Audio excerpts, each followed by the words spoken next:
श्री दशरथ जी कहते कैकेयी में राम के बिना मर जाऊंगा। महारानी कैकेयी ने कहा महाराज तो हमारी बात सुन लो, कल सवेरे सवेरे जब सूर्योदय हो तो सूर्योदय के पहले अगर राम बन नहीं गए तो मेरी मृत्यु का समाचार चक्रवर्ती आपके कानों में पड़े और आपको अपयश लग जाएगा।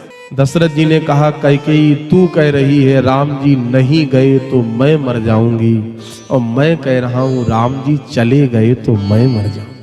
राजा कह रहे हैं राम जी चले गए तो मैं मर जाऊंगा, महारानी जी कह रही राम जी नहीं गए तो मैं मर जाऊंगी। मान लो पत्नी में मरने की प्रतिज्ञा हो जाए तो मैं आपसे पूछ रहा हूं किसको मरना चाहिए पहले, पति को? वाह, मरने से सभी डरते हैं, है ना। राम जी जा रहे तो दशरथ जी मर रहे, नहीं जा रहे तो दशरथ जी मर रहे। श्री दशरथ जी ने महाराज प्रयास किया कैकेयी को मनाने का।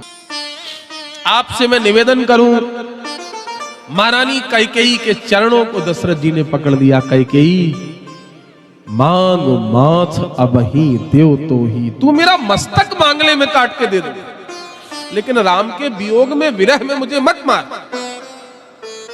कैकेयी ने कहा महाराज मुझे आपका मस्तक नहीं चाहिए, मुझे राम का वनवास चाहिए। दशरथ जी ने कहा कैकेयी मेरी 3 रानियों में 2 रानियों के महल ईंट पत्थर से बने थे, तेरा महल कनक भवन सोने का बना था, तेरे महल से एक आवाज आती थी, क्या वो झूठ थी? क्या आवाज आती थी? तू कहा करती थी भरत न मोहे प्रिय राम समाना।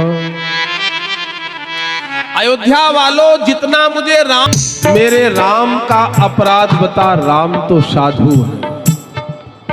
कैकेयी ने कहा महाराज जी राम जी अगर साधु है तो राम का साधु होना ही सबसे बड़ा अपराध है। क्यों? अगर राम जी साधु हैं तो साधु के लिए राजगद्दी उचित है कि वन में जाके तपस्या करना। महारानी कैकेयी ने जैसे ही बात कही दशरथ जी रो पड़े। कैकेयी आज के बाद मैं तुझसे कोई बात नहीं करूंगा, मुझे कौशल्या के पास ले चल। 3 लोगों का दशरथ जी ने ध्यान किया। उदय करहु जनी रवि रघुकुल गुरु, उदय करहु रवि रघुकुल गुरु, अवध बिलो की सूल हुई है उरो, अवध बिलो की सूल हुई है। हे भगवान सूर आप उदय मत होना, क्यों? हे भगवान सूर आप अपने वंश के लाडलों का वनवास नहीं देख पाओगे। इस कठोर धरती पर जब आपकी रश्मियां पड़ेंगी, धरती तपेगी, तो मेरे राम के चरणों में फफोले पड़ जाएंगे, तुम देख नहीं पाओगे।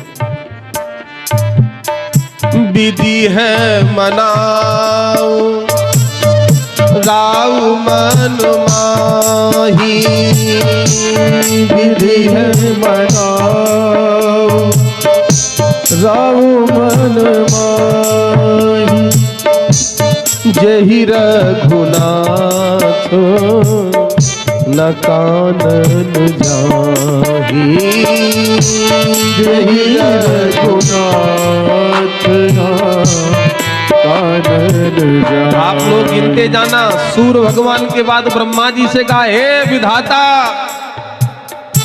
मेरे राम के मस्तक पर जो वनवास की रेखाएं लिखी हैं उनको काट दो। ब्रह्मा जी ने कहा ये काम तो केवल विश्वनाथ भगवान का है, शंकर जी से। शंकर जी का ध्यान किया। सुमीरी महेश कहाई, इतने पांव दबवाए, अब तो पांव दबवाना भी नहीं। उस समय की बहुओं के नाखून नहीं थे, अब तो 1-1 इंच बड़े। पूरा ऑपरेशन हो जाए, चीर फाड़ हो जाए, मार दबाना भी नहीं।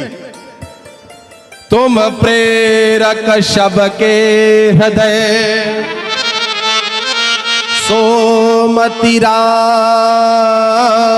राम ही देहु बचन मोर तजी रही घर पर हरि सील शनि। हे भगवान शंकर, आप जन जन के हृदय में प्रेरणा करते हो, मेरे राम के हृदय में भी एक प्रेरणा कर दो। शंकर जी बोले क्या? दशरथ जी बोले बचन मोर तजी। हे भगवान शंकर, मेरा बेटा राम सिर्फ एक बार मेरे जीवन में मेरी बात ना माने। सोचने वाली बात है, उस समय के पिता और आज के पिता में इतना ही अंतर हो गया। उस समय के बेटे और आज के बेटे में इतना ही अंतर है।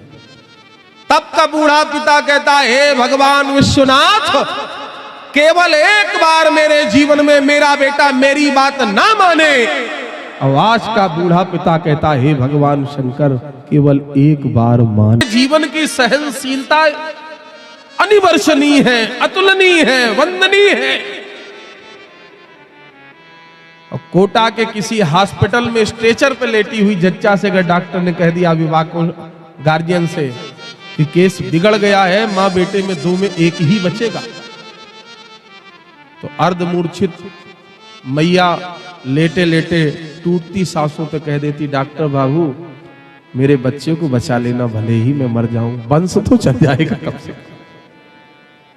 ये सहनशीलता केवल इनके। श्री दशरथ जी महाराज कहते हैं, मेरा बेटा मेरे जीवन में सिर्फ एक बार मेरी बात ना माने। शंकर जी ने कहा ठीक है, लेकिन अपने कुल की रीत को भूल गए क्या? आपके कुल की